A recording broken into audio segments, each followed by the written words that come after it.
We're going to do two stories. Let's talk about setting versus atmosphere. Setting is where a story takes place.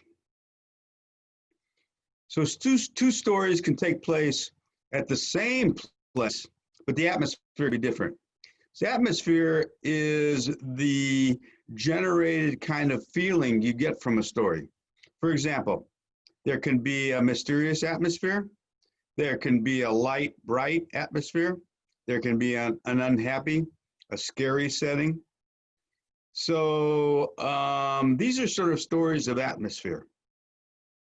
They sort of have a mysterious aspect to them, and that does generate an atmosphere where something's sort of unknown. It's sort of hanging in the background. Okay, let's start this first one. It's called A Dangerous Game. Hi, I'm the new student intern, Lisa Martinez. Lisa smiled at the receptionist and held out her ID. The receptionist inspected the driver's license and looked up her name in the computer. Your security has been cleared, she said. Mr. Pismo is observing a trial in Lab 302. I'll take you back there to meet him. The receptionist rose up and led Lisa down the hall, high heels clicking briskly across the polished marble floor. Excuse me. Lisa snuck glances at the hall around her as she scurried to keep up. Everyone she passed moved as quickly as the receptionist, as though they had to be somewhere incredibly important. Lisa couldn't believe that she was in the headquarters of One Thing, one of the biggest companies in the world. One Thing had first made its business as an internet company 15 years ago, but then it had expanded into electronics, energy production, and too many other fields to count. Now it made billions of dollars every year. One Thing's success was driven by its charismatic and mysterious president, Noel Pismo. Charismatic means somebody who has a certain personality that others are drawn to. Sometimes it's something that's known, it's something that's unknown, but it still draws you to that person. Pismo was a genius inventor who seemed to succeed at everything he tried. He had written the computer programs that led to One Thing's achievements and was responsible for most of their scientific breakthroughs in other fields. He refused to speak to the press or to even have his photograph taken. This only made him more popular with the public. Everyone wondered what the mysterious genius would come up with next. I think what you got here is a little bit of a combination of Musk, who, those Tesla cars, put that rocket up, got those people to the space station, private industry, and you got a little bit of a combination of Amazon, because it did start out as an internet business. So it's fiction, but it's based in, I think, things that we can identify as reality. All right. Lisa could feel herself growing nervous as they neared Lab 302. If Pismo was so smart, would he be able to tell who she really was? Would he know that her cover as a student intern was a lie? She faced the door of Lab 302. There was only one way to find out, and she had to try. So, right off, here's the hinge. We know that Lisa is not exactly who she appears to be. She appears to be an intern who's doing an internship at this business, but she's something else. And we don't know what that is yet, but she's worried about it. There's tension here. Tension keeps us involved. All right. Lisa pushed open the door and was quickly shushed and pushed to the side of the dark room by someone. As her eyes adjusted to the lack of light, she saw that she was in a room full of people on one side of a thick sheet of plexiglass. On the other side of the glass was a second room with a tiny object about the size of a golf ball in the middle of a large table. On Lisa's side of the plexiglass, scientists in crisp white lab coats were staring at the tiny object with complete attention. Lisa heard a ticking and saw that a clock on the monitor was counting down the seconds. With a crisp beep, the countdown reached 0. Behind the plexiglass, nothing happened. In unison, the scientist's shoulders sagged, and a small anticlimactic sigh entered the room. Another failed trial. Remember, anticlimactic is a letdown. Only one man seemed unfazed by the failure. A man dressed in black, who had been slouched in the corner beside Lisa, sprang to his feet.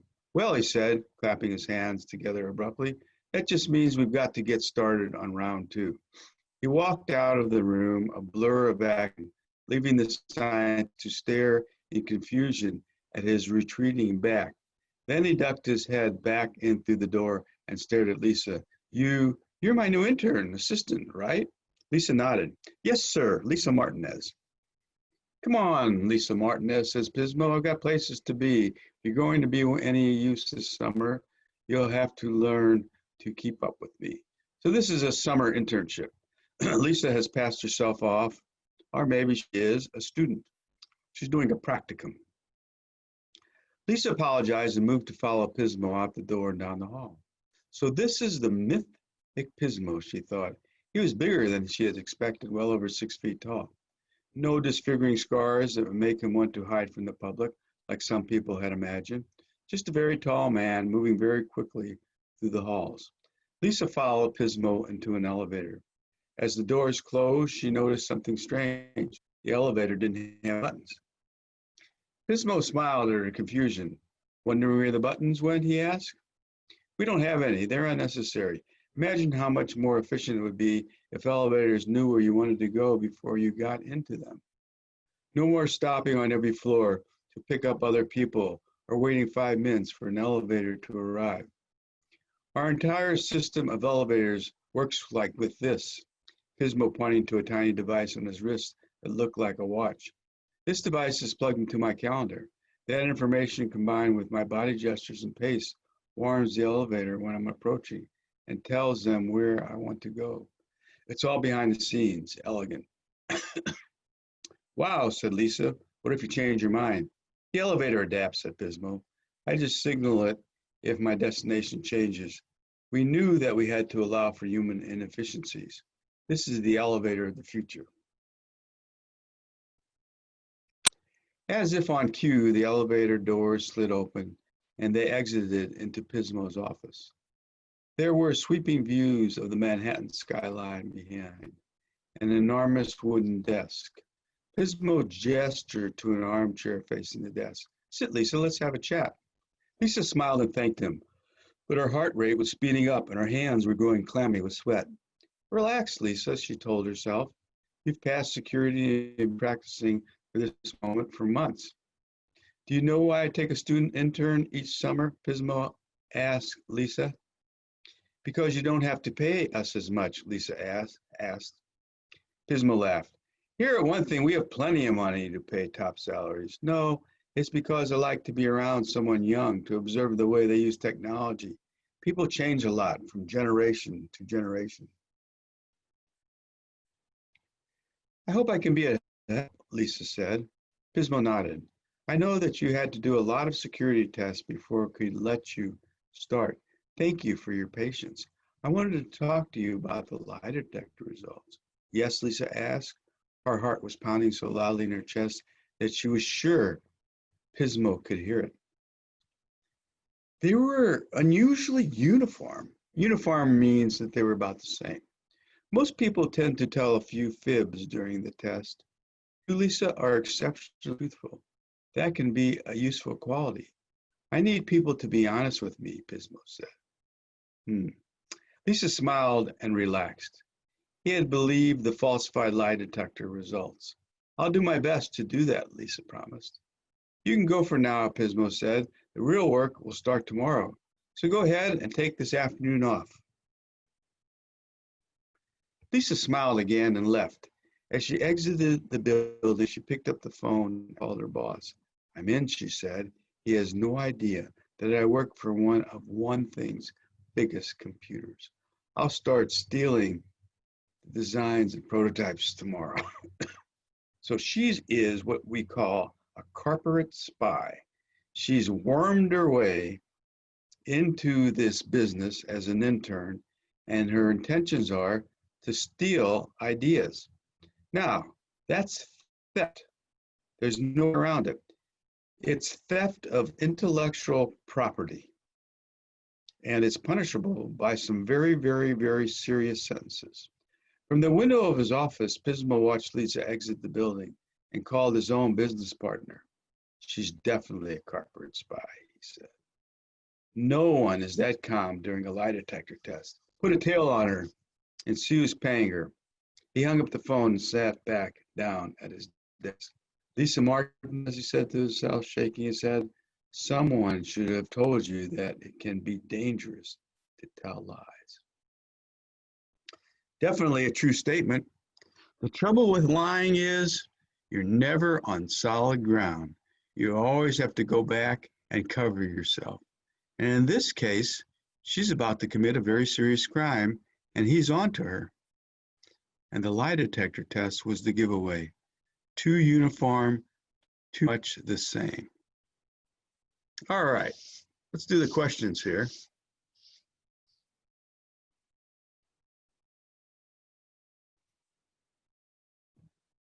There's always questions, just like on the GED, multiple choice. Some people like to read the questions first. Some people like to read the passage first. I say it's whatever works for you. Let's read this first question. Lisa is planning to be a student intern at One Thing. What company does she actually work for? Does she work for a space travel company? Does she work for one of One Thing's business partner companies? Partner is a key word there. Or does she work for one of One Thing's business competitor companies? Or does she work for a food company? Well, let's see. She works for One Thing's business competitor companies. She's out there to steal their property, even though it's intellectual property. All right. What motivates Lisa to pretend to be a student intern at One Thing? A, she wants to steal designs and prototypes for One Thing. B, she wants to become friends with Pismo. C, she wants to explore the One Thing's headquarters. D, she wants to learn about science and technology. Now, she does want to learn about science and technology, but not just the general subject. She wants to learn about One Thing, science and technology. So the answer is letter A. She wants to steal designs and prototypes from One Thing. Okay, let's do the next one, number 3. Pismo nodded. I know that you had to do a lot of security tests before we could let you start. Thank you for your patience. I wanted to talk to you about the lie detector test. Yes, Lisa asked. Her heart was pounding so loudly in her chest that she was sure he could hear it. Based on this evidence, how does Lisa most likely feel when Pismo brings up her lie detector results? She's certainly not relaxed. She's not annoyed. She is definitely anxious, and she is excited, but in a negative way. She's more worried than excited. So the answer is C, anxious. That's an unpleasant kind of excitement. Number 4, the tone of a story is the general mood or atmosphere of the story. How could the tone of this story be best described? Is it formal and stiff? Is it cheerful and light? Is it tense and mysterious? Or is it calm and relaxed? Well, as I said earlier, this is tense and mysterious. You don't know if Lisa's going to be found out. Of course, she hasn't really done anything wrong yet. She just has wrong intentions. But soon she's going to commit some crimes. He's going to nab her. She's going to do some jail time, or at least be fined very severely. All right, main idea of the story. What's the central idea? What holds the story together? Usually the answer to this question is sort of general as opposed to specific. Is it A corporate spy pretends to be a student intern in One Thing and worries about keeping her true identity a secret? Well, that's it. It's A. Let's look at the other ones. A corporate spy from the company One Thing. Nope, this is not a corporate spy from One Thing. This is a corporate spy who's spying at One Thing. Okay, let's look at C. A student intern at the company One Thing learns that it can be dangerous to lie. Nope, you can't say that because it hasn't happened yet. The consequences are what's going to show her that it's dangerous to lie. Is the answer D? A student intern joins the company one thing and begins working with the company's president? That's definitely in there, but it's the main idea. The idea is the action. A corporate spy pretends, there's your verb, to be a student intern at one thing and worries about keeping her true identity a secret. So worries, pretends, those are the verbs that make that the right answer. Number 5. That's number 6 here. The author does not reveal to the reader who Lisa really is until the end of the story. Why might the author have waited until the end of the story to share this information? Remember, if you reveal too much at the beginning of a story, it takes away from the tension and the mystery. And that's some of the times the thing that keeps you reading in a story. You want to know what happens. Even though what happens is the plot, the mysterious atmosphere that's generated keeps you wondering what is going to happen. Okay, so why did the author wait to the end to reveal what Lisa really is? Make the reader feel sympathetic toward Pismo? Nah. To show the reader why it can be dangerous to lie? Not yet. To make the reader dislike Lisa as a character? You know, some people might like corporate spies. We can't say that. Is it D, to make the reader feel curious about who Lisa really is? I got to go with D on that one. We're curious who she really is. We know she's not who she pretends to be, but we don't know who she is until the end. All right. Number 7, this is always a grammar question, trying to keep the meaning of the sentence the same and joining the two sentences. In this case, they're not joining them, but they're having a word that's introducing the second sentence. You could join a sentence with a semicolon, but instead they have an introductory word. Okay, choose the answer that best completes the sentence. Most people tend to tell a few small fibs during the lie detector test. We got to go with, for example, however, therefore, because. We got to go with however. However, Lisa's results were unusually uniform. And however indicates a shift. We're going in one direction. We say however, something shifts. All right. Let's look at number 8. Short answer. As Lisa goes to meet Pismo in Lab 302, she feels herself growing nervous.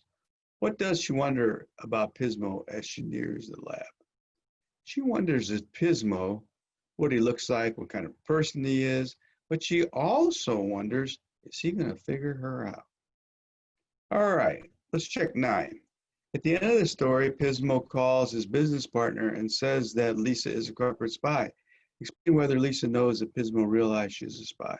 Support cheer. Nope, Lisa does not realize that Pismo knows, because she calls up her supervisor and says, I'm in. So she thinks the deception is on. Let's do number 10. Suspense is a feeling of excitement or nervousness that comes from uncertainty. How does the author create a feeling of suspense in this text? Definitely, we get the feeling of tension through Lisa. I mean, she's doing something wrong. She doesn't feel guilty, but she doesn't know if she's going to be found out. And then somewhere in the back of her mind must be something about consequences too. If they don't mention that, that's maybe over-inferring. Oh, excuse me. Oh, how does the author, okay, so that creates suspense in the story. We don't know what Lisa is. We don't know what's going to happen to her. And we don't know if she's going to be found out. Of course, Pismo also already knows what she is. All right, that's a pretty modern story. We got enough time to do part of another one. And the next one is called Nighttime in Texas. Another story that has a mystery and creates a mysterious, murky atmosphere. All right, let's find that story so we can have it up on the screen here. Usually takes a minute for this to happen. And this is called Nighttime in Texas. There it is. Whoop. Okay, let's get that resized a little bit. There we go. You can see the picture that goes along with the house, and it's definitely dark. Okay, it's about two guys and a gal, and what goes on. All right, it was approaching midnight when the cab dropped Dave off at the house. He had arrived at the San Antonio airport in Texas a few hours earlier and spoke with Carlos, his host, while the plane was on the runway. So what we're doing here is we're getting this setting. Dave's coming in to San Antonio. Carlos is his host, or his friend. It's the one with gardenias outside and the silver scooter parked in the driveway. Carlos told him about the house, adding that he is inside watching HBO series The Wire. I'm addicted to that show, he said. Sometimes I stay up all night and watch 8 or 9 episodes in a row. That's a lot of episodes. That's like each one of those episodes is an hour. That's 9 hours of watching. I don't know. I can't do that. Usually my wife and I are good for 2 at the most. All right, here goes. But as Dave approached the house on foot, none of the lights seemed to be on. The street was dark, as if the police had imposed a strict curfew. A black pit bull in the yard next door eyed him suspiciously as he walked to the front door.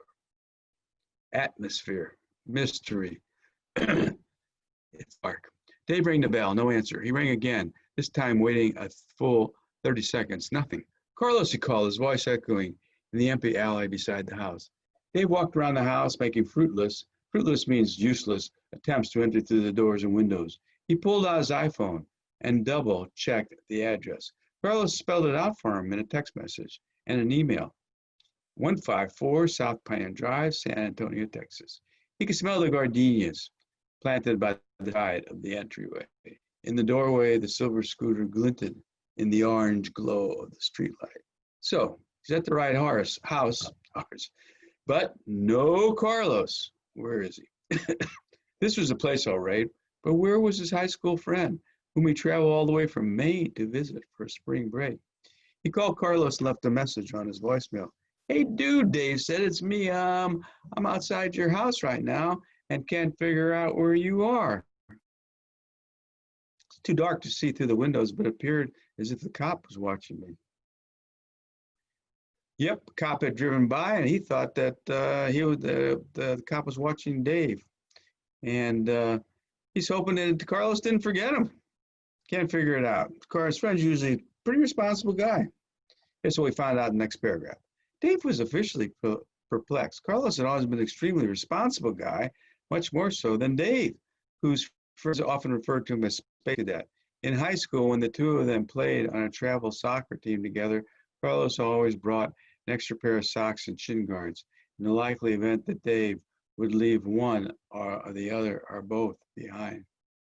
Whereas Dave dressed sloppily, as if he just rolled out of bed, Carlos always dressed in crisply ironed button-downs and jeans. As a teenager, he was always reading thick novels and talking about the characters as if they were people he knew in real life. The one thing about Raskolnikov, evidently a Russian novelist, is that he's inherently a good person. Dave remembered his friend saying of one of those characters, though of course he had no idea what he was talking about. Yeah, sounds like it's supposed to be from the Russian classics. I don't recognize that character. I haven't read those books in so long. But that's the idea. He reads some heavy books. Carlos, in other words, was not absent-minded type, let alone the kind of guy who forgets his best friend is about to arrive at his house. And yet, by all appearances, this was what had happened. He must have zipped out for a soda at the mobile station or something, Dave thought, giving his pal the benefit of the doubt. True, it was odd to have done such a thing at midnight, he reasoned, but sometimes you just need a Slim Jim, that's one of those sausages, and a Mountain Dew. Dave understood the urge. He sat down atop his suitcase and waited. 15 minutes went by, then 30, then 45. The pit bull in the yard next door did not stop staring at him the entire time. But while it had irked him at first, Dave found himself amazed at the dog's capacity to concentrate. At a time when Twitter, Facebook, and Instagram were overtaking human beings' attention spans, he thought dogs had not lost their ability to focus, or not this dog, at least. Another 50 minutes passed. Dave was seriously considering falling asleep on the doorstep when he saw a woman approaching on the sidewalk. She appeared to be in her late 20s, and she wore a bathrobe and a pair of fuzzy pink slippers. Noticing Dave half asleep on the steps, she walked toward him. Third character. Carlos, not there. Dave, telling the story. And now here is a woman character. Let's see how important she is as a character to this story. I think she clarifies some things. Startled, Dave bolted upright. The night is about to get even weirder, he thought. How are you? The woman called in a thick Texas accent as she made her way across the wet grass. Fine, just beginning. Just waiting for my friend here, Dave said. By now, he could see that she was wearing a nightgown beneath her robe. Carlos, right? She said. So she knows who he is. Stopping 10 feet in front of him, she fixed him with a neighborly smile which seemed out of place on this dark and desolate block. That's right, he said.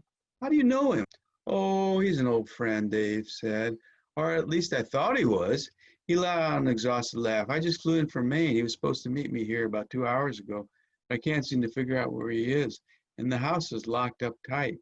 Well, Carlos has been acting a bit strange lately, the woman said. In fact, over the last few months, this whole neighborhood has been acting weird. Dave just shifted uncomfortably on his suitcase. What do you mean the whole neighborhood, he asked. The woman said, casting a sidelong glance at the extra attentive pit bull next door. There seems to be something going around, kind of sickness, a night sickness, I guess you call it. Night sickness, Dave said. Here's the mystery. First mystery, where's his friend? Carlos. Second mystery, what's going on in this neighborhood? The woman said, raising her eyebrows. I'm Patricia, by the way. Two of them hands. As Dave listened rapidly, Patricia explained the recent spate, that's a series of strange events. A few months before, she noticed one of her neighbors, a kindly retired dentist named Hans, walked past her bedroom window at 3 o'clock in the morning. Patricia was rightly spooked. She leapt out of bed and ran outside to see what was going on. She found Hans removing Coke cans from her recycling bins. Hearing her approach, she turned to look at her with a blank stare. He was clearly sleepwalking. And I want to point out that the official word for sleepwalking is somnambulist. It's an odd word, but I like it. In fact, there's a very old black and white silent movie, I believe, called The Somnambulist. And you know something? Even in black and white, and as old as the movie is, something scary about it. He was clearly sleepwalking, Patricia explained. She added that her father was a sleepwalker, so she recognized the symptoms. To wake him from his slumber, she drew near him and clapped loudly several times. Poor Hans suddenly came to his senses and gazed at her with a bewildered look. Patricia gently led him back to his house. In the ensuing weeks, however, Patricia began to notice more neighbors walking slowly down the sidewalks in the middle of the night. It started to look like the video from Michael Jackson's song Thriller, she said with a laugh, like a bunch of zombies walking down the street. No one knew what to make of it. The police were fielding dozens of calls per night. The reports were widely varied, but consistent in that they occurred at night. A strange man is pretending to hit golf balls in my backyard. There's a woman in hair curlers pruning my hedges in the front yard. A local physician had determined that all the intruders in questions had been sleepwalking, but try as he might, he could not figure out the cause. Mass sleepwalking, he told the newspaper, is not a diagnosable condition. So, mass sleepwalking is something he's never seen before, has no explanation for it. The mystery thickens. Pretty weird, right? Patricia said. Dave took a moment to form a response. Yeah, he finally managed. I mean, that's really crazy. I never heard of anything like that. After a pause, she continued, so you think Carlos, do you think he's one of the afflicted? Afflicted means he's got the disease. You know, Patricia said, I wouldn't doubt it for a second. In fact, I was just coming over to check on him. Just then the two of them wheeled around at the sound of a car skidding into the driveway.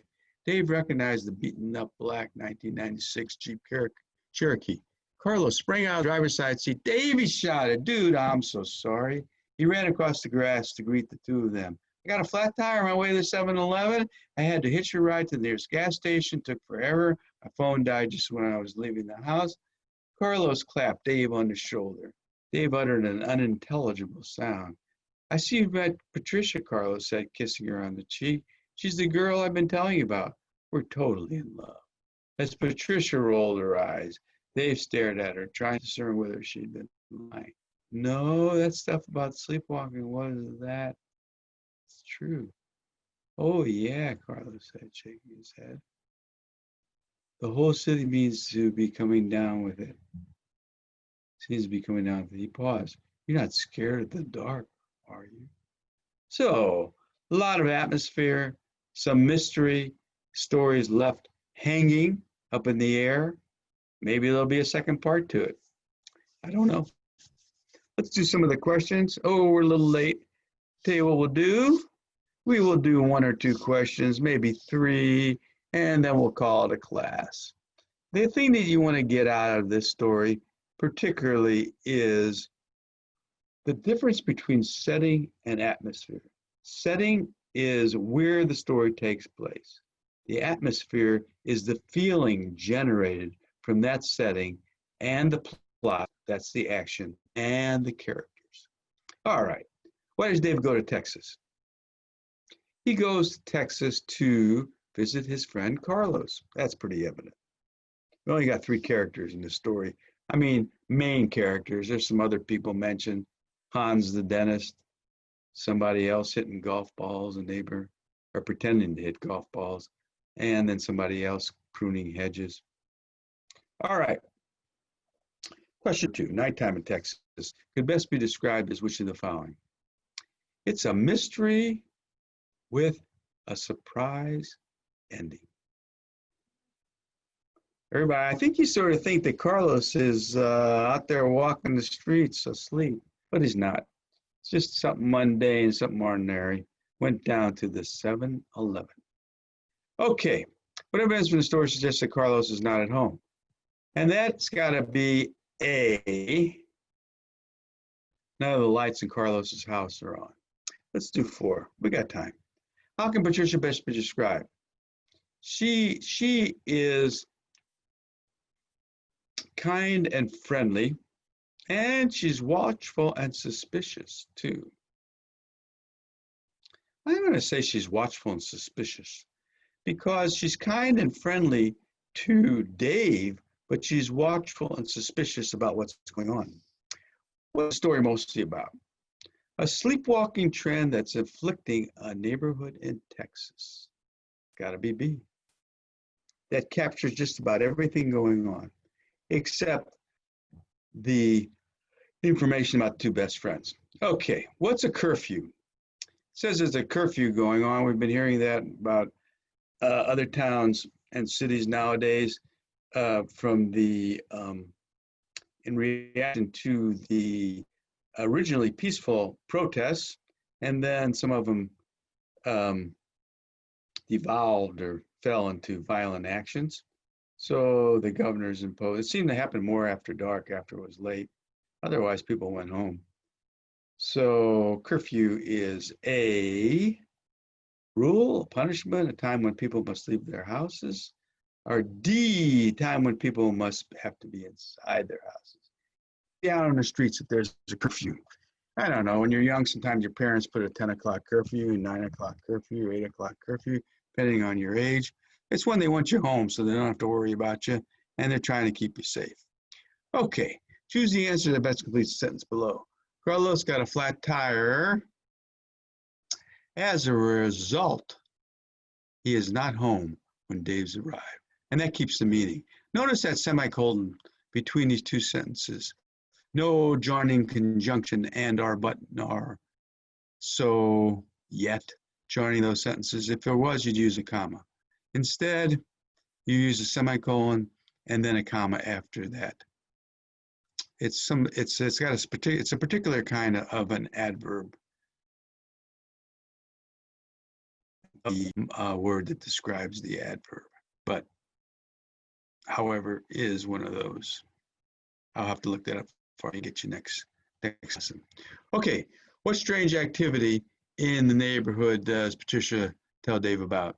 And that is mass sleepwalking. Number 9, Dave asks Patricia whether she thinks Carlos might be one of the people suffering from sleepwalking condition. At this point in the story, why might Dave wonder Carlos is suffering from this affliction? Reason is Carlos is a responsible guy. He's nowhere to be found. He's always been attentive to his friends, to what he does, and for some reason he's not there. Flat tire, phone dead. All right, last question. How might Dave feel when Carlos finally appears? Support your answer with evidence from the story. I think that Dave is going to be happy when Carlos appears. Glad to see him, and glad he's not out there sleepwalking somewhere. Nobody can tell what happens when you're out at night sleepwalking. You know, there's some bad dogs out there. There's some bad people out there. There's places you can fall down. There's places you can get hurt. Not a good situation. All right. Thanks, everybody, for being here. Tomorrow is, I believe, Thursday, last day of classes. So I want you to make a special attempt to be in class. Let's get this GED passed. This is the time. All right. I think it's nice outside. Looks like the sun's coming in. Have a good rest of the day. After 10 science class.